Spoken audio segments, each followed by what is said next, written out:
सृष्टि कैसे बनी, यानी सृष्टि के क्रम को प्रारंभ करने से पूर्व सुखदेव जी ने कहा, राजन परीक्षित कुछ जलपान इत्यादि कर लो। अब तो परीक्षित जी ने कहा, महाप्रभु जिसको 7 दिन का श्राप लगा हो कि 7 दिन में मृत्यु अवश्य सुनिश्चित है, तो उसे भूख प्यास लगेगी। परीक्षित जी अब तो सृष्टि वर्णन की कथा को गाना प्रारंभ किया। सुखदेव जी ने कहा, राजन परीक्षित एक समय की बात, जिस समय महाप्रभु भगवान विष्णु क्षीर सागर में शयन की अवस्था में लेटे थे, उसी समय उनकी नाभि से कमल उत्पन्न हुआ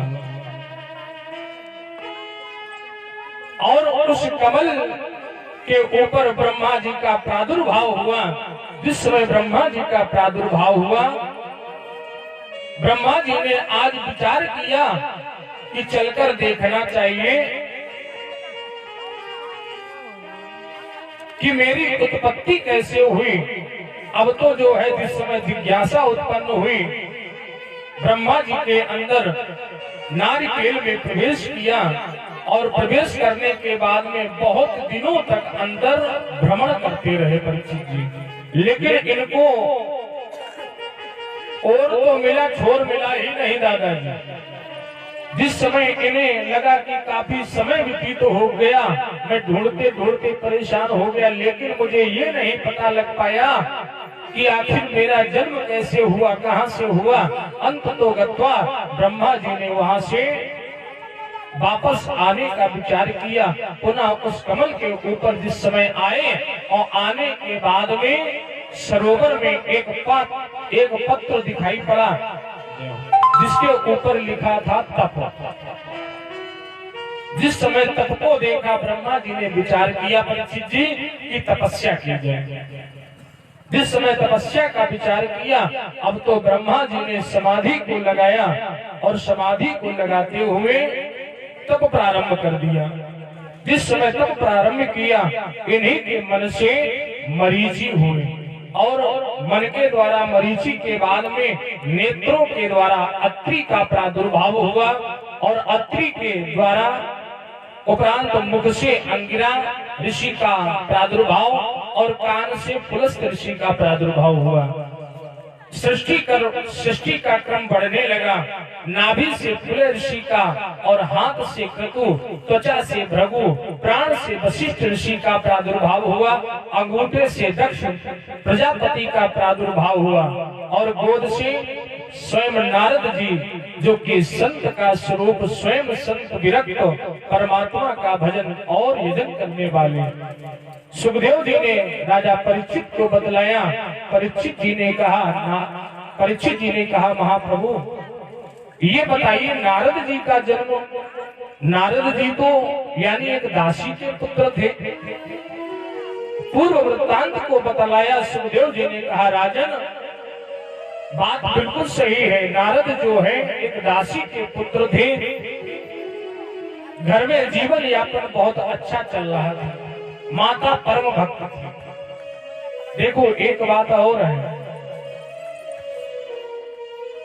पुत्रहीन माता यानी पुत्रवती माता कौन है? पुत्रवती युवती जग सोई, रघुपति भगति जासु सुत होई।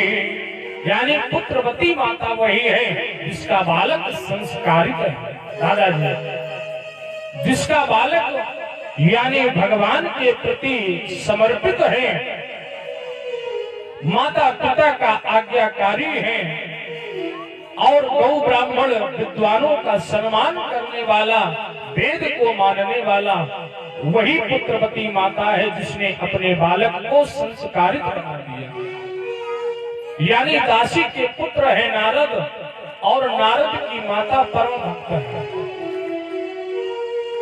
किसी संकट के कारण इन्होंने अपने घर का परित्याग कर दिया और परित्याग करने के बाद में एक आश्रम दिखा। आश्रम पर जाकर जिस समय ये पहुंची हैं अपने पुत्र को लेकर, क्योंकि पिता भी नहीं रहे नारद जी के, कुछ समय पूर्व जन्म हुआ, पिता की मृत्यु हो गई। सुखदेव जी ने कहा राजन परीक्षित, ऐसी अवस्था में अब तो उस दासी ने नारद जी की माता ने विचार किया, जब पति ही नहीं रहा तो फिर जीवन कैसा। अब तो पुत्र को लेकर घर परिवार कैसा, पुत्र को लेकर एक आश्रम पे जा पहुंची। जिस समय आश्रम पर गई और वहां पर संतों ने देखा तो संतों ने पूछा, पुत्री तुम यहाँ कैसे।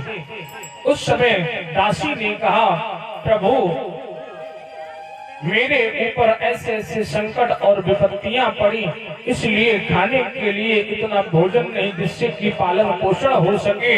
अब तो संतों ने कहा, पुत्री कोई बात नहीं, आश्रम पर रहो, आराम से भगवान का भजन करो और भजन करते हुए जो भी कार्य दिखे उस कार्य को कर लो। अब तो जो है दासी अपने पुत्र के साथ में उस आश्रम पर वास बना लिया और बनाने के बाद में नित्य प्रति सत्संग करती हैं, संतों का संत करती हैं। ये परम सौभाग्य है जो कि संत संग प्राप्त हो जाए।